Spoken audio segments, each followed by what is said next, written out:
Hello guys, good morning. Haggard pa rin ako. Good morning na good morning, haggard na haggard, guys. So, yun nga. Hatid na ako ng alaga ko. Magpapakilala pala ako kasi today is my first day na mag-vlog. Daily vlog siguro kung may oras. Pero mag-i-start akong mag-vlogs today. So, ako nga pala si Jane Angel Pabudol from Ilocos Sur, Santa Cruz, Ilocos Sur, I mean. Nagtatrabaho bilang OFW dito sa Singapore and nanay/caregiver. So, kapag nakikita ko ngayon, yan. So, ngayon maglalakad lang ako pauwi. Usually kasi gusto ko yung naglalakad ng talaga para sa exercise din, di ba? Exercise para healthy pa rin tayo. Ganon. Ayan. Matawid tayo doon sa kabila.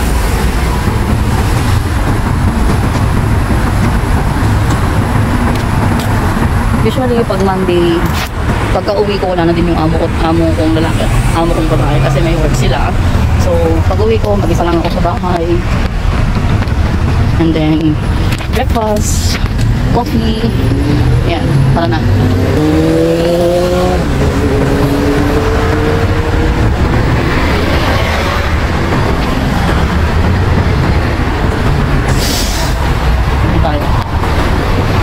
Tayo sa Tampines Central. Parang hindi po dito yung bahay namin. Wala ka rin. So ayun. Ayun nga, pagka uwi ko, magkakape lang ako, mag-breakfast. And mag-work. Magliligpit na. Pero tignan ko kung makakasaglit ako sa park mamaya. Kasi gusto ko magpapawis kasi, you know, kailangan natin maging healthy. Sa mga nagtatanong pala kung mahirap daw ba ang trabaho dito sa Singapore, depende po kasi yan sa employer mo. Depende po yan sa usapan nyo kung ano yung mga kailangan mo gawin everyday, kung may mga schedules ka, nagbibigay niya, yun. Mas mapapadali yun kung may schedule ka talaga para alam mo yung gagawin mo in your daily days. Pero kung sa akin kasi, wala akong routine. So, ang ginagawa ko, kumbaga, yung ginawa kong today, kung nag-general cleaning ako today sa kitchen, next week ulit. Pero, lilinisan ko siya, pero hindi yung totally nalinis na general talaga. Kailangan mong linisan siya na kumbaga, meron kang everyday na general cleaning, ganun. Every part ng bahay. So, yun ang ginagawa ko. Everyday, meron akong general cleaning. Like, for example, today is yung kwarto ng mga boss ko. So, tomorrow, yung kwarto ng mga kids, mga alaga ko. And then another day sa kitchen naman. Ganun. So, in your whole week, mapapanatili mo pa rin na malinis siya. So, ganun yung sinabi kasi ng amo ko nung nag-usap kami bago ako sa interview na hindi naman kailangang everyday na linisin. Ganun, na linis talaga. Pero yung kumbaga malinis lang na na tignan, kumbaga hindi naman everyday na kailangan mong linisin yung kasulok-sulukan ng bahay, ganun. Actually, mabait yung amo ko. Swerte din ako kasi mabait yung amo ko.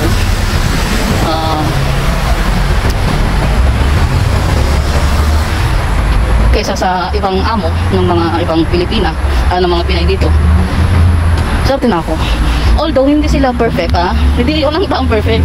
Lahat naman nagkakamali, lahat. May bad sides din sila. Minsan, lalo na kung may problema sila siguro sa trabaho, ganun. Intindihin na lang, wala namang perfecto nga mo eh. So, ganun lang. Kung bad mood sila, intindihin mo sila. Ganun lang yun. Kasi kung sasabayan mo yung init ng ulo nila, walang mangyayari. Magkakaanuhan lang kayo. Magugulo lang yung relationship nyo ng amo.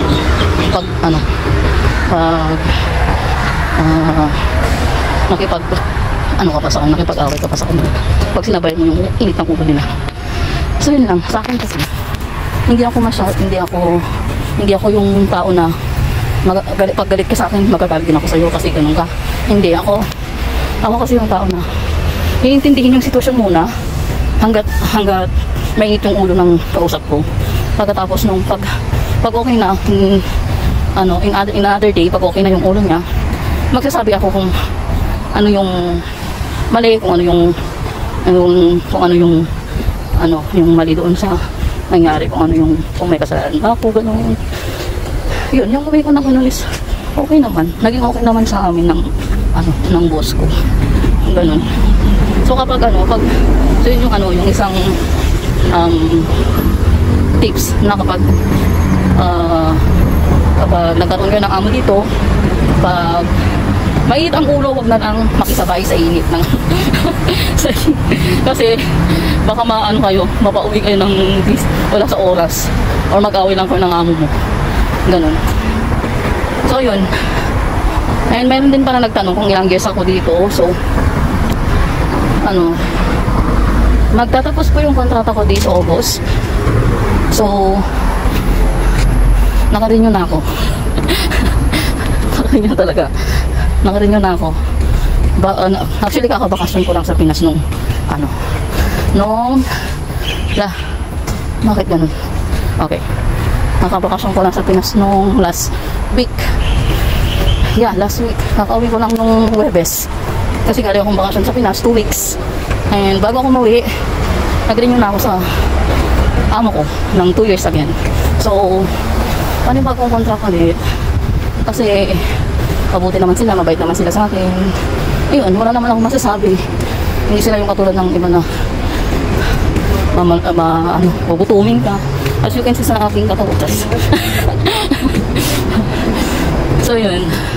Ang amo ko pala is, yung amo kong babae is Filipina. Pure Filipina po. And then yung amo kong lalaki is Italian. Spanish pala. Meron akong alagang 3 batang lalaki na makukulit. Edad 2, 4, and 6. Kita nyo yan? Pero kayakang-yaka ko yan kasi hindi naman mahirap alagaan ng 3. Mababait naman sila. Mababait sila. Silang pamilya.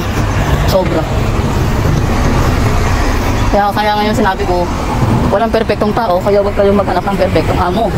Ganon. Kayo nga sarili nyo nga hindi nyo masasabing mabait Kasi napupuno din kayo minsan, nagagalit din kayo, gano'n. So, huwag tayong maghanap ng perfecto. Kasi walang ganun. So, yun. Ang masasabi ko lang, pakisamahan nyo lang ng tama yung amo nyo. Para pakisamahan kayo ng tama. Ganun. Pero yung iba kasi dito, ang irereklamo din nila. Karamihan yung amo is Chinese. Talagang may mga suplada din, mga kuripot sa pagkain. Madami akong naging kaibigan na ganun ang problema. Kaya ang system nila, bumabalik sila sa agency, nag-aanap ng ibang employer, ganun. Back to zero ulit sila. Ay, Lord, help them please. Tapos yung iba, meron din akong naging kaibigan dito na parang ate ko na din, na yung amo naman niya is Indian po, mag-asawa, may isang anak na babae.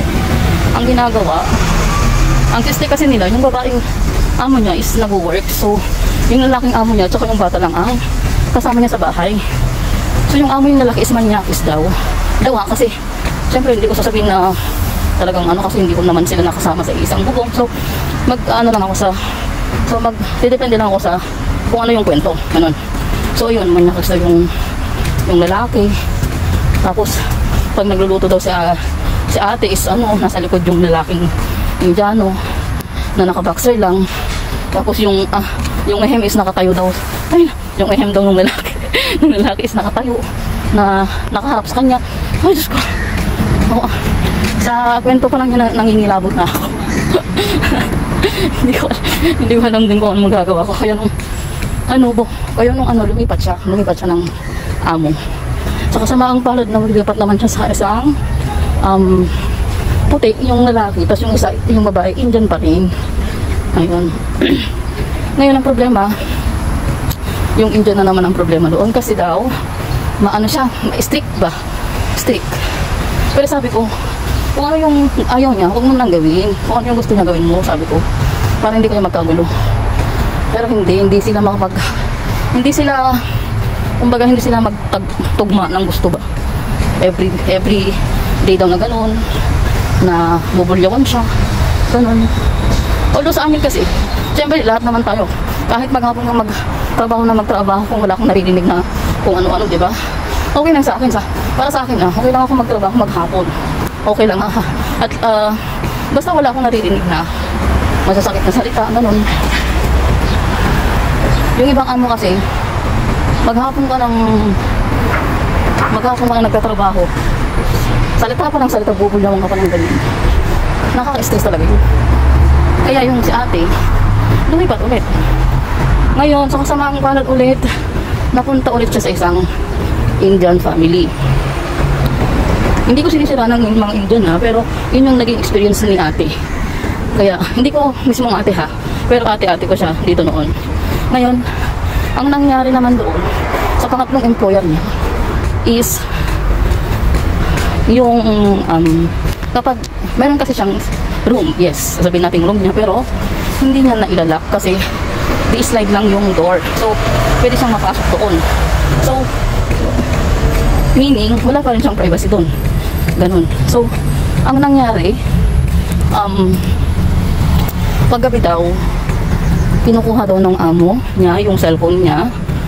Hindi ko alam, pero ganito yung kwento niya na parang bumili daw yung amo niya ng the same as yung kapareho ng cellphone ni ate. Ganon. So, parang kinuha daw ng amo niya yung cellphone niya para ba kung ang ginawa niya is mag-clone yung dalawang cellphone. Para kung ano yung kausap or ginagawa na ate sa cellphone niya, ganun din yung nakikita nila sa isang cellphone na clone nila sa cellphone na ate. So, ganon. Parang ganon yung nangyari. Ganon yung yung sinasabi niya na sa amin noon eh. So, ayun, clone nila. So, kung ano yung mga nag-message kay ate, kung ano yung mga sinasabi niya tungkol sa amo niya is na nakikita ng amo niya sa cellphone na clone nila. So, ayun. Ngayon, doon na nagtaka si ate Jom yun, si ate Jom doon na nagtaka si ate Jom na bakit pag pinag-uusapan daw namin yung amo niya through messenger is parang alam ng amo niya kung baga nag-iiba yung ugali niya. Kaya doon niya nalaman na ganun pala. Tapos yung isang araw na ligpit siya sa kwarto ng mga amo niya, nakita niya yung isang cellphone, pareho lang talaga ng cellphone niya. So yun, hindi man niya makita yung kung ano yung nasa loob kasi may password po. Ayun, kinutuban na siya kasi parang yun nga, alam niya yung mga nangyayari, ganun. Pala ako, malapit-lapit na ako sa bahay. Ayan. Nung kinonfront ata niya yung amo niya about doon sa ginawa. So, siyempre, wala namang magnanakaw na umaamin sa kasalanan, di ba? Wala talaga. Depende na lang. So, ayun. Nagkumprontahan sila, nagalit yung amo niya, kinulong siya sa CR. Kasi stress na si Ate Jom sa pag-iisip kung bakit ganun yung amo niya, kung bakit ganun yung ginagawa nila. Hindi na siya nakakatulog. Totally, hindi na siya nakakatulog talaga. Nakikita ko siya hanggang umaga naka-open yung account niya. Hindi ko alam kung siya yung gumagamit or yung amo niya. Ganun. So, ayun, hindi na daw siya natutulog. Kumbaga na-apektuhan na din yung utak niya sa hindi niya pagtulog. Ganun. Na-stress na siya. Ganun. Kaya, nung nakatakas siya sa CR, parang ang ginawa lang niya is kumuha ng basura para, kumbaga, rason niya para bumaba, para magtapon lang ng basura, ganun. So, ang nangyari, tumakas siya. May pera naman siya pero wala siyang kinailas that day. Nakapunta naman siya sa agency. Pero, sabi sa agency, talagang hindi mo na daw siya makausap ng matino talaga. Talagang, kumbaga, baliw na yung itsura niya. Hindi mo siya makitang, tulala lang daw siya, may kinakausap, na wala naman, ganun.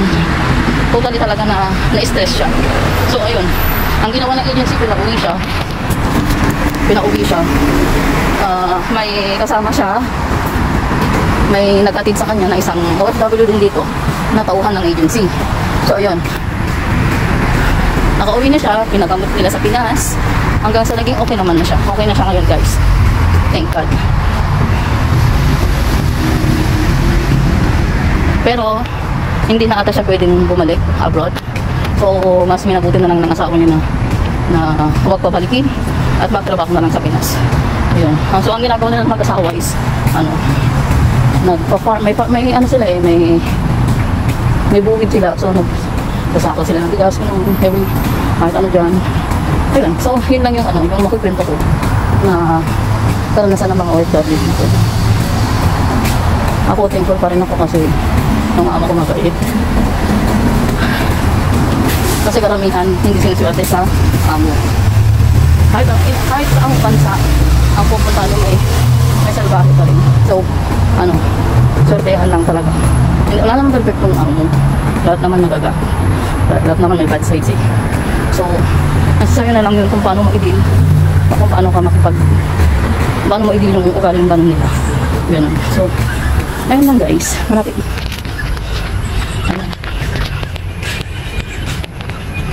Diba? Malapit-lapit na tayo. Ito lang maganda dito sa Singapore kasi lahat ng dadaanan may bubong. Ayan, pag umulan may mga bubong siya.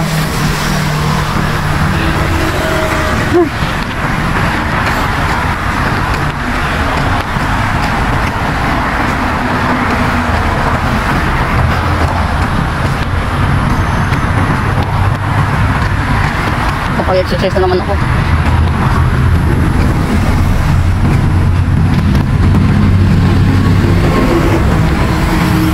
Ayan. So, pag-uwi ko, wala na sila doon. Pag-isa na lang ako sa bahay.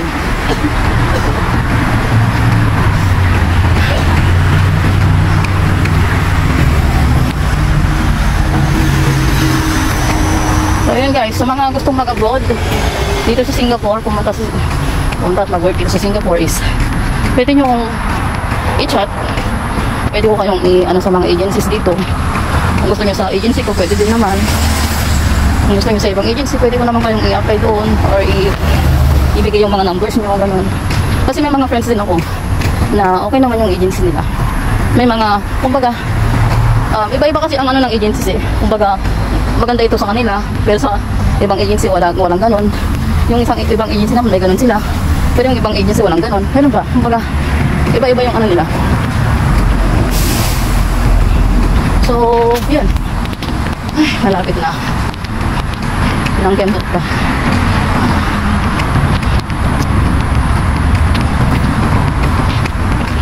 Ang ganda ng Singapore, guys. Actually, hindi naman ito yung yung pinangarap kong bansa eh. Iba talaga yung bansa na gusto ko. Pero, alam niyo yun, yung parang sinabi ni Lord, uy, dito ka. dito kami. Pero sa ako kasi, nagustuhan ko din naman yung dito sa Singapore. Eventually, kasi, lahat ng titingnan mo, may mga puno sila. Kumbaga, ano ba yung tawag nila dito? Kumbaga, Garden City. Garden City ba yun? Basta nilagay ko dito. ang Singapore kasi, ang bansang Singapore is nature lover. So, madami kang pwedeng puntahan na magaganda at malinis na lugar dito. Every time na lilingat ka, malinis. Hindi ka tulad sa Pinas na Diyos. Hindi ko naman binababa yung Pinas. Uy, mahal kong Pinas. Uuwian ko yan. Pero, namamangha talaga ako sa kalinisan ng Singapore.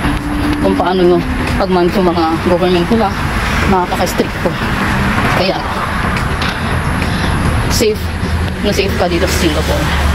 Walang magnanakaw, ganun. Walang hostage, walang holdapan. Ano ba? Napaka-disiplina na doon ng mga tao dito. Kahit na gabi ka lumabas eh. Ako nga, pagkatapos ng trabaho ko sa gabi, pag nagugutom ako, kahit nakahiga na ako, pag nagugutom ako, mayroon one time na alas 12 na, lalabas pa ako. Diba? Kung sa Pilipinas yan, Diyos ko, matakot-takot ka manginig-ginig ka na sa ano. Pero dito, alam nyo ba, safe ka kahit ganong oras ka lumabas. Kasi, dito kasi is 24/7 yung mga stores nila. Ganun. And kada lingat mo may CCTV. Lahat ng sulok, lahat ng ano, may CCTV guys. Kaya safe na safe dito. Kaya sa mga gustong mag-apply, feel free to, to chat me.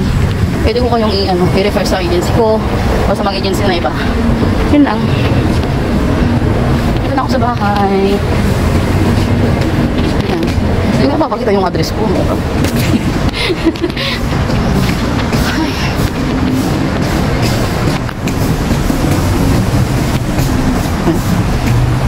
Pasok na ako, bye-bye. Next time ulit. Mag-chat kayo or mag-comment kayo kung may mga tanong kayo about sa agencies. Mga bye.